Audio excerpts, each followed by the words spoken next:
Жети облустан чет жактардагы эмгек мигранттарынан этностук өкүлчүлүктөрдөн шайланып келген делегаттар. Бишкекте 2 күнгө созулган экинчи элдик курултай башталды. Казакстандын жолунда кар бүркүдө калган 200дөй кыргыз жарандары куткаруучулар жардам көрсөтүү үчүн кетишти. Баш калаанын бир тарабын каптаган суу, Аларча дарыясынан ашып өткөн суу жээктеги жашоочуларды кооптонтту. Ушул жана башка жаңылыктарды кененирээк баяндап, эфирде күн жүрүш маалымат программасынын толукталган чыгарылышы. Саламатсыздарбы? Сиздер менен мен Шекер Сатыбалыева. Бүгүн Бишкекте экинчи элдик курултай башталды. Токтогул Сатылганов атындагы Кыргыз улуттук филармониясында өтүп жаткан курултайга бул жолу 700 делегат келди. Жыйынга президент Садыр Жапаров баштаган мыйзам чыгаруу, аткаруу бийлигинин өкүлдөрү катышып, 7 облустан келген делегаттардын үнүн укту.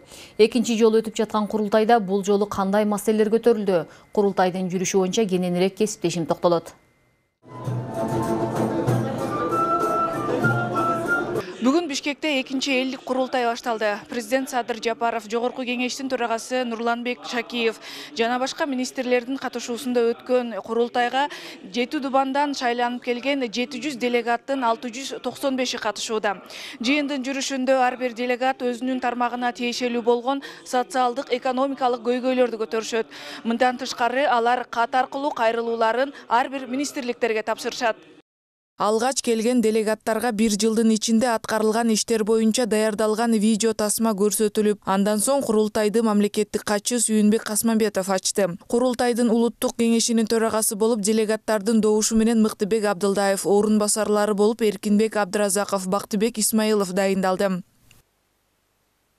Курултайдын регламенти бекитилгенден кийин президент Садыр Жапаров делегаттардын алдына чыгып кайрылуу жасады. Мамлекет башчы биринчи элдик курултайдын жыйынтыгы менен анда айтылган 358 маселе чечилгенин айтты. Өлкө башчысы 2023 жылы өткөн курултайдын резолюциясы менен жалпы 3182 бөлүмдөн турган иш-чаралар планы түзүлүп, мунун ичинен 1548 иши социалдык экономикалык, жерге байланыштуу 313, 1253 чарбалык жумуштарга 68 сот, укук коргоо органдарына тиешелүү болгонун белгиледи. Бул 3182 иштин 358-и аткарылды, 2200-ü аткарылууда турат, 523-ü өз убагында аткарылган эмес. Аткарууда турган пункттар аягына чейин жеткирилет жана толугу менен ишке ашырылат. Бир катар маселелерди аткарууга убакыт талап кылынууда, ошондуктан алар боюнча тиешелүү иштер жүрүп жатат. Ал эми аткарыла элек иштер боюнча тиешелүү жетекчилер менен иш алып барылууда. Урматтуу кыргызстандыктар, өлкөдө жасалып жаткан иштер тууралуу кененирээк маалымат китепче түрүндө жарыяланып, сиздерге таратылып берилди. Ага кошумча жасап жаткан ишибиз тууралуу жогоруда тартууланган видео фильмден дагы жетиштүү маалымат алдыңыздар деп ойлоймун. Мамлекет башчыдан кийин сөз сүйлөгөн Жогорку кеңештин төрагасы Нурланбек Шакиев курултайдын макамы баш мыйзамда белгиленгенин билдирди. Төрага өз сөзүнөн өткөн курултайдан кийин парламент өз убадасын аткарып, элдик курултай жөнүндө конституциялык мыйзам долбоорун кабыл алган. Ага ылайык конституцияга жана тиешелүү мыйзамга ылайык өтүп жаткан экинчи элдик курултай мамлекеттин эртеңки келечегин аныктап, өлкө үчүн маанилүү маселелерди талкуулап, ал ишке ашышы керек. Парламентте жасалып жаткан иштерге токтолгон Нурланбек Шакиев мамлекеттик тилдин макамын жогорулаткан конституциялык мыйзам долбоору кабыл алынганын эске салды. Биз сыймыктанып айта алабыз, парламент бүгүн 7-чи чакырылыштагы парламент мамлекеттик тил боюнча конституциялык мыйзамды заманбап келечекке ылайыктап кабыл алып бердик. Бул абдан чоң жетишкендик. Урматтуу президентибиз өз убагында дароо кол койду. Бул мыйзам азыр иштеп жатат. Мына тил боюнча айта турган болсок, ушул конституциялык мыйзамдын негизинде бардык кыргыз жарандар, бардык кыргыз эли кыргыз тилинде сүйлөш керек, кыргыз тилинде ой жүгүртүш керек, сыртта болобу, ичте болобу, кандай гана делегациялар болбосун, кыргыз тилинде гана жүргүзүлүш керек. Ушул мыйзамдын сакталышын биз парламент көзөмөлгө алабыз. Өтүп жаткан экинчи элдик курултайга аймактардан ар кандай курактагы делегаттар шайланган. Алардын 14-ü 30 жашка чейинки делегаттар болсо, 30-дан 60 жашка чейинки 334 делегат, 60-тан 80 жашка чейинки 341 делегат келген. Ошондой эле 80 жаштан жогору 5 делегат катышууда. Экинчи элдик курултайга келген делегаттарды негизинен аймактардагы бейтапкана, бала-бакча, мектептердин жетишсиздиги, ошол эле учурда жер, таза суу көйгөйү, муну менен катар айылдардагы мал уурулуктун көбөйүп жатканы тынчсыздандырат. Жыйынга келген курултайчыларды акыркы жылдары орун алып жаткан кургакчылык кооптондурат. Экология көйгөйү дүйнөнү тынчсыздандырып жатса, бул маселе өлкө аймагында да орун алууда. Мындан сырткары делегаттар жаратылышы кооз аймактарда туристтер үчүн шарттардын түзүлбөгөнү, жол маселесин айтуу үчүн келишкен. Биздин Кооганды айыл аймагы Талас районундагы 13 айыл өкмөттүн эң ушул кургакчылыктан жабыр тарткан айыл өкмөтү да. Айыл аймагыбыз күнгөй тарапта жайгашкандыктан Талас дарыясынын угунан өйдө болгон себептүү Талас дарыясынан суу ала албай, ушу кургакчы жылдары таптакыр түшүм албай, бул жакырчылыктын күчөшүн алып келип атат. Элибиз түшүм албай калып атат. Тышкы миграция, ички миграция көбөйүп, биздин айыл аймактын эле аябай кыйналып атат. Ошон үчүн бизге ирригациялык чоң комплекстүү иш-чаралар керек. Кооганды БСРин курушубуз керек сөзсүз. Каратак БСРин курушубуз керек. Суунун жоготуу үчүн латок арыктарды салышыбыз керек. Сөңкөл жолу болчу. Аябай кыйын болуп атат. Туристтер барат, малчылар чыгат. 22 чакырым жер. Ошол боюнча маселе. Ошону бир жок дегенде 3 километрин асфальттеп, анан бир 8-9 километрин кум шагал төгүп берсе деген үмүттө. Анан Калмак ашуу деген ашуу бар, ошол жактан машина өтө албай атат да, жайлоого, Сөңкөлгө. Бизде эң негизи көйгөй Кара Суу районунун Ош, Бишкек жолуна прямой өтүүчү эң көп техникалар өтүүчү жолда. Мына ошол жерде биздин Жаңарга айылында тротуар жок. Детсад, мектеп, баня ушундай жактарга барганга өтө муктажбыз. Кыска айтканда андан тышкары бизде 1936 жылы элдин күчү менен салынган канал, Отсадыр каналы. Биздин Жаңардын ошол эле Бишкек жолунун үстүнөн өтөт. Мына ошонун дагы деңгээлине эмчээске кайрылып кетет элем. Муну менен катар делегаттарды шайлоонун мөөнөтүн узартууну сунушташат. Айтайын дегеним, курултайдын делегатынын полномочиясы бул статусун көтөрүш керек. Жок дегенде 2-3 жылга чейин курултайдын делегаты болуп сакталып туруш керек. Кадимки баягы катчылыгы, улуттук кеңеш иштеш керек, туруктуу иштеш керек. 3 жылбы, 2 жылбы, ошондо элдин маселелери, көйгөйлөр чечилет деген ишеничтебиз. Ансыз болбойт. 2 күндүк курултайдан кийин полномочиябыз токтойт экен азыркы мыйзам боюнча. Ал менимче туура болбой калат. Өтө катаал, кышы көп убакытка созулган суук жерде жашаганыбызга байланыштуу ушу жогорку жактагылар жолубузга көңүл буруп коюшса дейбиз. Жана бизде кыш айтып атпаймынбы, 5 ай кышка созулат. Бизде аябай суук, Кытай менен чектеш турабыз. Балдарда спорт зал жок. Элдик курултайга чет жакта эмгек мигранты болуп жүргөн кыргыздын уул кыздарына байланыштуу көйгөйлөрдү көтөрүү үчүн атайын делегаттар келишкен. Бирок ар бир жердеги мекендештердин көйгөйлөрү ар түрдүү экен. Биз Америкадагы негизги эле көйгөйлөрдүн бири биз келечек муунубузду кантип сактап калабыз. Ошолордун мисалы кыргыз экенин унуттурбай, кыргыздын баалуулуктарын, кыргыздын тилин, маданиятын, тарыхын үйрөтүп калууда. Негизги көйгөйлөр ушулар. Өтүп жаткан элдик курултайга ар бир министрликтин өкүлдөрү келип, делегаттардын тармакка тиешелүү болгон арыз даттанууларын кагаз жүзүндө кабыл алышты. Экинчи жолу өтүп жаткан элдик курултай 2 күнгө созулуп, жыйынтыгында атайын резолюция кабыл алынат. Акылай Маратова, Эрлан Кыдырбеков, Нью ТВ. Министрлер кабинетинин төрагасы Акылбек Жапаров келерки жылы Кыргызстанда 212 мектеп, 50 бала бакча ачыла турганын билдирди. Бул тууралуу Бишкекте өтүп жаткан элдик курултайдагы баяндамасында айтты. 2025 жылга чейин 560 кыска мөөнөттүү бала бакча ачылат. Бала бакчалардын профилдери өзгөртүлүп, дагы 122 000 баланы камтыйбыз. Ошондо камтуу 40%га жетет. Азыр балдарды 26,4% гана бакчага барат, деди Акылбек Жапаров. Кыргызстандагы кыска мөөнөттүү бала бакчалар Дүйнөлүк банктын каржылык колдоосу менен уюштурулуп жатат. Бул бала бакчаларда наристелер күндүз 3 саат болушат. Негизги көңүл балдарды өнүктүрүүгө бурулуп, тамак берилбейт жана балдар бакчада уктабайт. Мындай бала бакчалар 2 нөөмөт менен 2 эсе көп баланы камтый алат. Өкмөттүн маалыматында Кыргызстанда 1-6 жаштагы 960 миңдей баланын 740 миңдейи бала бакчага барбайт. Кыргызстанда бөбөктөрдү толук бакча менен камсыз кылуу үчүн 280 орундуу 2746 балдар бакчасын куруу зарыл. Бул тууралуу Билим берүү жана Илим министрлигинин 2023 жылдын жыйынтык боюнча отчеттук маалыматында айтылат. Учурда өлкөдө мектепке чейинки курактагы 1.110.343 бала бар. Анын ичинен 220.012си бакчага барып жатат. Ал эми 768.796 бөбөк балдар бакчасына тартылган эмес. Булардын бардыгын бакча менен толук камсыздоо үчүн 280 орундуу 2746 балдар бакчасын куруу зарыл деп жазылат отчетто. Министрлик өлкөдө кыска мөөнөттүү бакчаларды түзүү боюнча иштер уланып жатканын айтып, Дүйнөлүк банктын каражатына 560 кыска мөөнөттүү бала бакча ачуу боюнча активдүү иштер жүргүзүлүп жатканын кошумчалаган. Ошондой эле бир сменалык мектептерде 73.500 баланы камтыган мектепке чейинки топтор ачыла турганы белгиленген.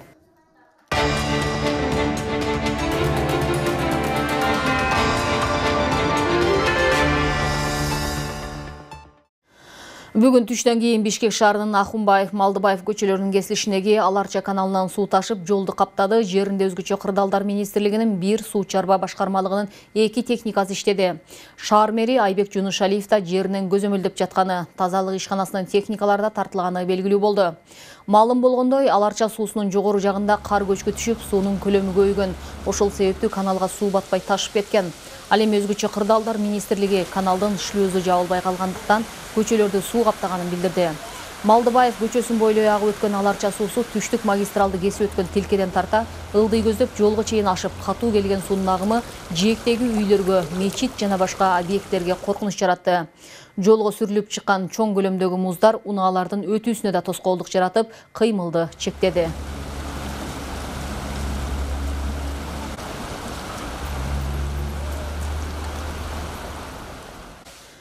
Кыргызстандын Алматыдагы башкы консулу Назарали Арипов Казакстандын аймагында кар күрткүдөн улам автоунаалар менен жол жүрө албай калган кыргызстандыктардын саны 200 экенин айтты. Ал жүргүнчүлөрдү куткаруу иштерине Казакстандын бийлиги карапайым адамдарда жардам берип жатканын билдирди. Кыргызстандын өзгөчө кырдаалдар министрлиги Казакстандын Алматы-Ташкент автожолундагы кар күрткүсүнөн улам жол тыгынында калган кыргызстандыктарга куткаруучуларды жөнөтүп, алар да иштеп жатат. Министрликтин маалыматында Алга айылы менен Кордай айылынын ортосундагы 100-150 машина жүргүнчүлөрү менен Кыргызстанга өтө албай калган. Ал аймакка Казакстандын өзгөчө кырдаалдар департаментинен 99 куткаруучу жана 37 оор техника тартылган. Жол көрүнбөй жаткандыгына байланыштуу эл аралык Бишкек-Алматы автожолунда кыймыл убактылуу токтотулган. Санариптик өнүктүрүү министрлиги соңку мезгилдери жоголгон документтерди же алардын ээлерин социалдык түйүндөр жана мессенджерлер аркылуу издөө адатка айланганын билдирип, мүмкүн болсо табылган паспорттордун сүрөттөрүн интернетке жарыялоого чакырды. Бул тууралуу мекеменин билдирүүсүндө айтылат. Министрлик мындай аракеттер жарандардын жеке маалыматтарынын купуялуулугун бузаарын эскертет. Ошол себептүү орган табылган документтерди калктык тейлөө борборлоруна же калктык каттоо департаментинин аймактагы бөлүмдөрүнө жеткирип берүүнү сунуш кылат. Документтер андан ары алардын ээлерине берилет. Маалыматта айтылгандай, мамлекеттик электрондук кызмат көрсөтүү порталында жана түндүк тиркемесине табылгандар бюросу системасы иштей турганы айтылат. Адистер эгер жоголгон документтер тиешелүү органдарга тапшырылса, кайсы жерде табылганына карабай тактап алышат. Адатта табылган же жоголгон документтер жөнүндө соц тармактары аркылуу кулактандыруу берип, колдонуучулардан жардам сурашат. Бирок ушундай жол аркылуу жарыяланган документтерди шылуундар ар кандай максатта колдонуп кеткен көрүнүштөр орун алып жатат. Кыргызстанда акыркы 4 жылда төрөттүн саны азайган. Адистер буга бир канча себептерди белгилеп, учурда жаштар үй бүлө куруу чоң жоопкерчилик экенин түшүнүп, баланын муктаждыгы орду маанилүү болоруна сар эсеп салып калышкан. Бирок демографиялык абал боюнча кулак кагыш кылган эл өкүлдөрү да атайын программа иштеп чыгып, көп балалуу аялдарды камкордук алуу маселесин көтөрүшкөн. Жыл санап балалуу болууну көздөгөндөр азайып жаткандыгы, алардын демографиялык статистикага таасири тууралуу кесиптешим Айтурган Жапаркулова токтолот. Калкты жана жарандык абалдын актыларын каттоо департаментинин берген маалыматына ылайык 2019 жылы 172.484 наристе жарык дүйнөгө келсе, 2020 жылы 158.112 бала төрөлгөн. Тагыраагы 15.000 адамга аз. Ал эми 2021-2022 жылдары бирдей деңгээлде 150.000 бала бул өмүргө келген. Башкача айтканда, акыркы 4 жыл ичинде төрөттүн саны кескин түрдө азайып кеткен. 90 жылы өлкөбүздө төрөлүүнүн суммардык коэффициенти 15-49 жаш куракта бир аялга орточо 3,6 баланы түзгөн. Андан кийин ал 2000 жылга чейин төмөндөп, ал 2,4 баланы түздү. Андан кийин төрөттүн өсүшүнө байланыштуу ал көбөйө баштады. 2018-2019 жылдары бир аялга орточо эсеп менен 3,3 баладан туура келди.